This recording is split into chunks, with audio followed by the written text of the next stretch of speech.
Bonjour, mon nom est François Sénécal. Je suis coordonnateur à l'aménagement à la MRC de la vallée du Richelieu, accompagné de Madame Joélie Barlary, conseillère à l'aménagement. Nous allons vous présenter le contenu du projet de règlement 32-20-33 qui modifie le schéma d'aménagement. Donc, c'est une période de consultation publique qui est nécessaire en vertu de la loi sur l'aménagement et l'urbanisme. Donc, nous allons décrire le projet de règlement et vous expliquer un petit peu le déroulement de la consultation publique par rapport à cette modification-là. Donc, tout d'abord, le déroulement de la présentation. Nous commencerons par la démarche du processus de modification, suivi par les éléments du projet. Ensuite, on va explorer le contenu du projet de règlement, puis finalement, le déroulement de la consultation publique. Donc, ensuite, la démarche du processus dans le cadre d'un amendement. On a débuté avec l'adoption du projet de règlement le 20 août 2020, pour ensuite la transmission de l'avis du MAMACH et de la CMM en septembre 2020, la synthèse des avis et des commentaires en novembre 2020, la consultation publique écrite qui aura lieu du 23 janvier au 8 février 2021, puis l'adoption prévue du règlement serait le 18 mars 2021. Ensuite, les éléments du projet. Nous débuterons par en fait, c'est coupé en 3 sections. La première section serait affectation multifonctionnelle.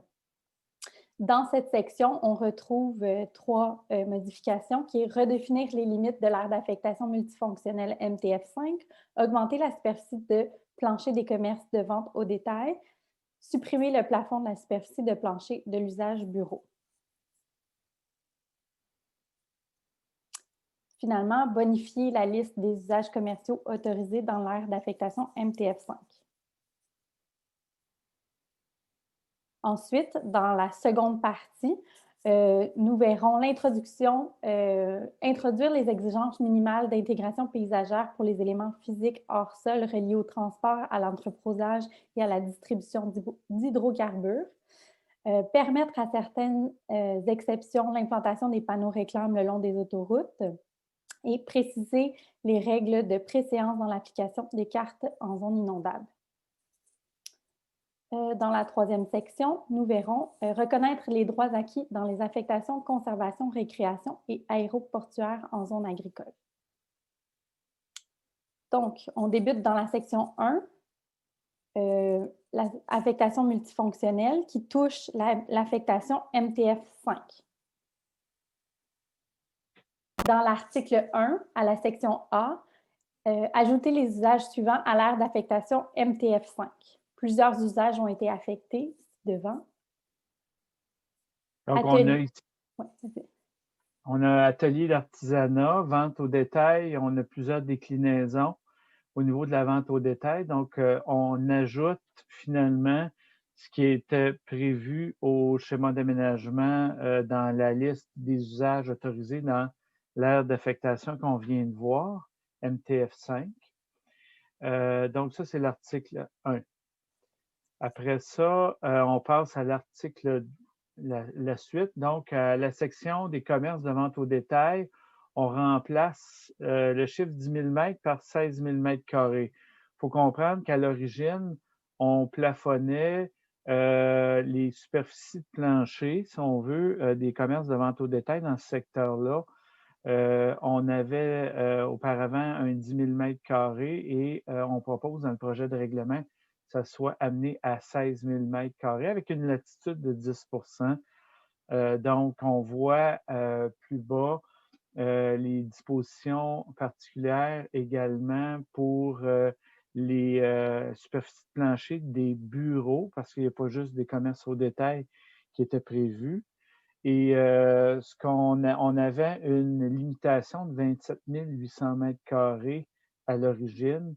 On a décidé de décloisonner, si on veut, ou si on veut, on attribue plus de superficie de plancher maximale par rapport à ça, puisque dans le cadre de ce projet-là, on prévoit l'aménagement d'un campus d'affaires. Donc, c'est un petit peu difficile de limiter les superficies de bureaux quand le principal projet de ce secteur-là étant un campus d'affaires.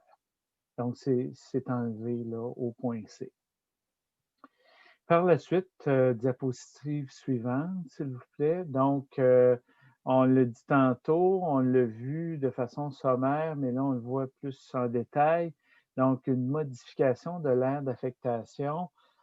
Grosso modo, ça se situait dans une bande de 100 mètres dans la situation actuelle. Donc, l'image de gauche sur une profondeur donc, de 100 mètres à partir de l'autoroute 20 entre la sortie 109 de l'autoroute 20 et le boulevard Yvon-Lheureux. Et donc, ça se déclinait de la manière dont vous voyez. Et là, il y a une modification de la délimitation qui est faite à droite, qui correspond plus à ce qui est planifié dans le cadre du projet. Et fondamentalement, il y a j'allais dire, une redistribution de la superficie de l'aire d'affectation qui équivaut un peu à une zone au niveau d'un règlement de zonage.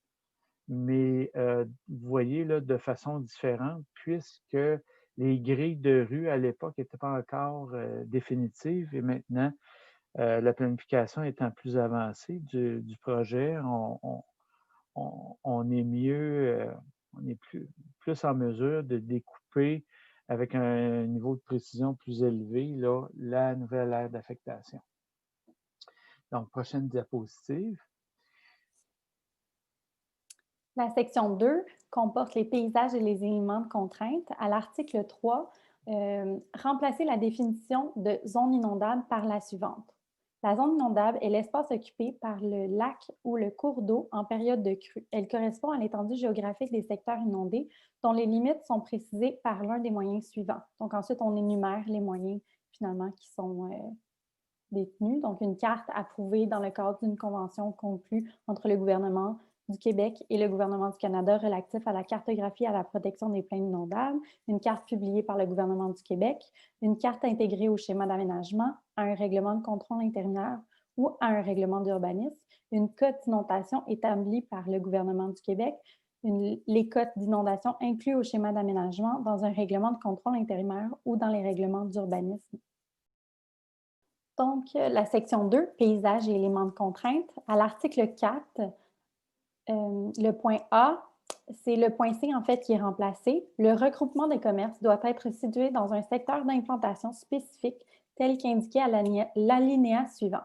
Seuls les commerces membres du regroupement peuvent afficher le nom de leur raison sociale et leur logo sur l'enseigne communautaire.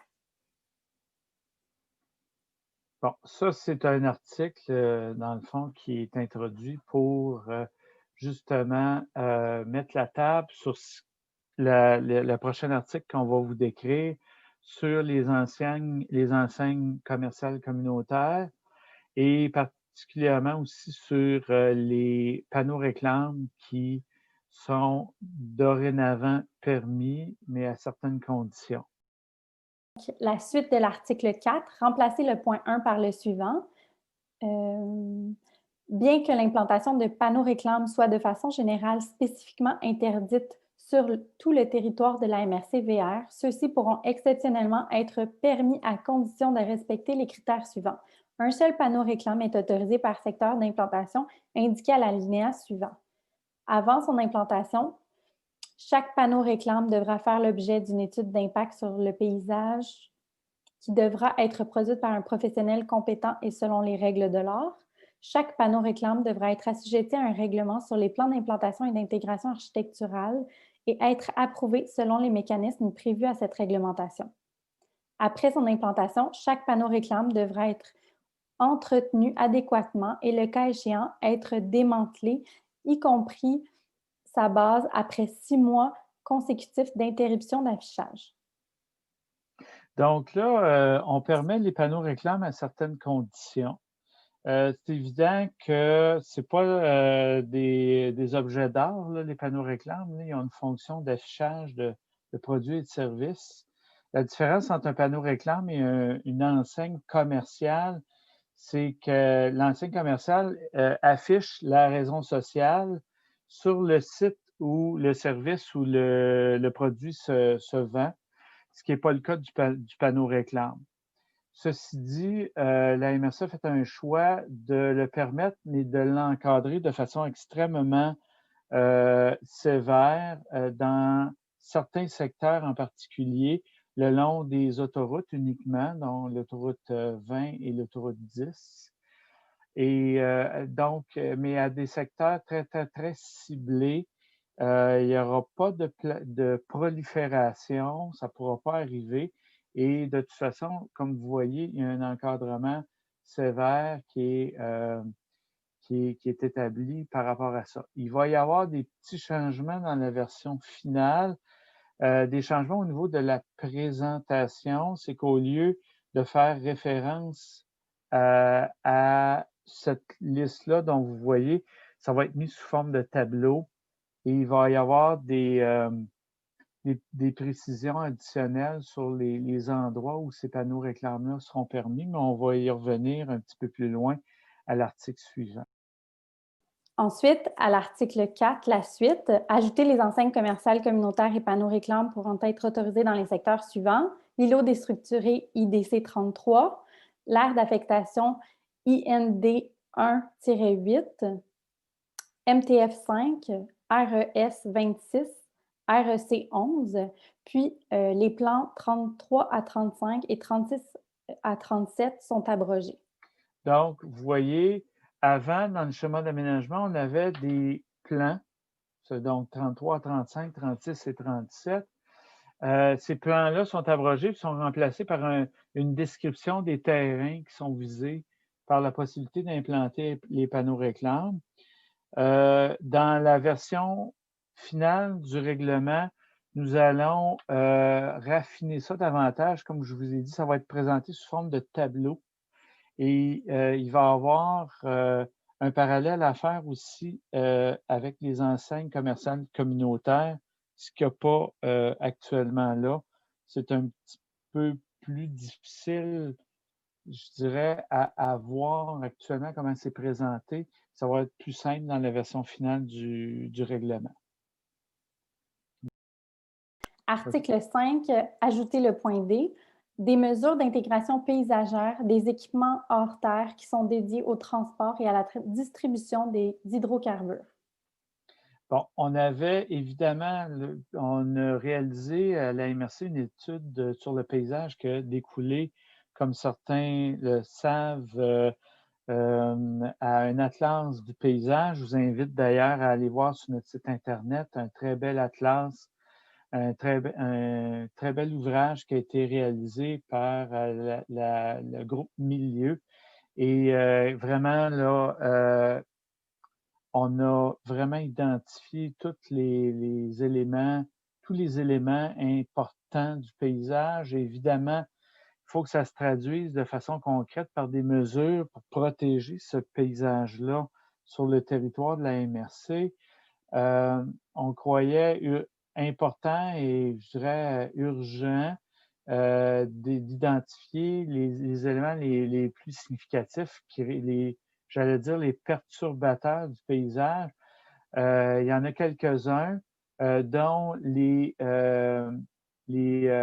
équipements dédiés à la distribution des hydrocarbures. Il y a des projets actuellement qui sont en route là, pour installer de tels équipements. On veut s'assurer que ces équipements-là ne viendront pas perturber donc les éléments de paysage, particulièrement là où les gens circulent puis voient à toute heure du jour là, certaines choses. Donc, on veut minimiser les impacts. Et pour ce faire, ces équipements-là devront faire l'objet d'études d'impact sur le paysage et d'avoir donc la réalisation d'une telle étude et aussi assujettis au règlement sur les plans d'implantation et d'intégration architecturale, les PIA, et être approuvé par des mécanismes prévus à cette réglementation-là pour justement permettre une meilleure intégration de ces équipements. On peut penser, par exemple, à des centres des entrepôts, soit gaziers. On n'en a pas vraiment sur le territoire, mais par exemple, des endroits où on a des bâtiments d'entretien, des vannes de sectionnement, toutes sortes de choses comme ça qui sont hors terre, qui ne sont pas nécessairement très appréciables au niveau esthétique. Ben, on veut que ça soit mieux géré en termes d'implantation. Donc, voilà pour l'article 5. Diapositive suivante, s'il vous plaît. À l'article 6, on remplace 3 paragraphes. C'est dans le cadre de l'application de la réglementation d'urbanisme d'une municipalité locale dans les cartes illustrant les zones inondables. Donc, ça, c'est un peu en lien avec ce qu'on a parlé tantôt par rapport aux outils d'interprétation des limites de zones inondables. Évidemment, ben, là, ce qu'on introduit, dans le fond, c'est carrément une règle qui ajoute un niveau de précision quand vient le temps d'avoir un conflit d'interprétation entre différentes cartes. Donc, la zone inondable, on dit que ben, c'est la carte la plus récente qui prévaut sur la plus ancienne et la carte qui est produite à plus grande échelle, donc l'échelle plus précise, qui est prédominante sur des cartes qui sont réalisées, par exemple, à la même date. Là, celle qui a une plus grande échelle est prioritaire. Donc, on vient en quelque sorte là, boucler, si on veut, les règles d'interprétation. Je parlais tantôt justement de plan d'arpentage. Là, on vient le dire ici que les informations qui sont inscrites ont préséance sur les informations différentes qui sont incompatibles ou contradictoires, qui seraient, par exemple, comme j'ai dit, dans un plan d'arpentage, un certificat de localisation, quelque chose. Ce sont des outils intéressants et importants, ça, mais ils sont subordonnés, si je peux dire ça comme ça, aux cartes qui sont officiellement reconnues. Donc, section 3, reconnaissance des droits acquis. À l'article 7, on ajoute la ligne à l'affectation-conservation, un tableau qui est ajouté dans fonction usage compatible, autres usages non agricoles. Donc, comme on vient d'expliquer, il y a 3 autres types d'affectation qui comportent des droits acquis en zone agricole. Il faut comprendre qu'au schéma d'aménagement, il y a 4 types d'affectation qui se retrouvent en zone agricole. L'affectation agricole en premier, évidemment, l'affectation conservation qu'on voit actuellement, l'affectation aéroportuaire et l'affectation récréation. Donc, la reconnaissance des droits acquis est quelque chose d'important. Ça a fait beaucoup de jurisprudence au niveau juridique. Et c'était quelque chose qui n'était pas reconnu dans l'affectation-conservation, évidemment, qu'on vient de voir, puis dans les autres qu'on va voir plus. Donc, ce qu'on intègre tout simplement, c'est cette possibilité de reconnaissance des droits acquis en vertu de l'application de la loi sur la protection du territoire agricole. En gros, c'est une formalité juridique qui doit être reconduite dans ces aires d'affectation-là. On n'a pas le choix. C'est une question, si on veut, légale, là. Et puis, si on regarde la prochaine diapositive, on voit le même mécanisme, donc l'article 7, pour en affectation récréation. Donc, ça correspond en gros aux golfs qui sont situés en zone agricole. Et la diapositive suivante, donc en C, c'est la même chose, mais pour l'affectation aéroportuaire, qui est l'aéroport de Saint-Mathieu-de-Belleuil, situé près de l'autoroute 20, évidemment, à Saint-Mathieu-de-Belleuil. Madame Barlary va s'occuper de vous présenter les démarches subséquentes à la consultation, à la présentation vidéo qu'on fait aujourd'hui. Madame Barlary? Donc, le fonctionnement. Suite à l'arrêt ministériel numéro 2020-074, toute consultation publique en présentiel est interdite en zone rouge pour contrer la pandémie et est remplacée par une consultation écrite. C'est la raison pour laquelle aujourd'hui, nous avons fait une vidéo. Cette vidéo sera publiée, en fait, avec l'avis avec le projet de règlement et l'avis public sur notre site Internet à partir du 22 janvier 2021. Vous allez pouvoir commenter ou poser des questions du 23 janvier au 8 février 2021. Puis ensuite, une publication de recueil de ces réponses pourra être publiée sur notre site Internet à partir du 15 février 2021. Il va y avoir une adresse de courriel qui va être publiée à même cette annonce, cette diffusion. Donc, vous pourrez transmettre, si vous désirez faire des questions et des commentaires, transmettre via cette adresse de courriel-là et uniquement cette adresse de courriel-là. Il n'y aura pas d'éparpillement de transmission à une adresse ou à une autre, sinon on ne se retrouvera pas. Donc, on vous demande d'utiliser l'adresse qui va être indiquée dans, dans le cadre de la diffusion de la présente vidéo. Donc, nous vous remercions d'avoir écouté cette vidéo sur la présentation du projet de règlement 32-2033. J'espère que vous avez apprécié et nous attendons vos commentaires que nous allons publier ultérieurement la date qui a été indiquée. Et puis, par la suite, nous allons procéder à l'adoption, espérons-le, en mars prochain, donc l'adoption finale du projet de règlement de modification de schéma d'aménagement. Alors, merci beaucoup et à bientôt.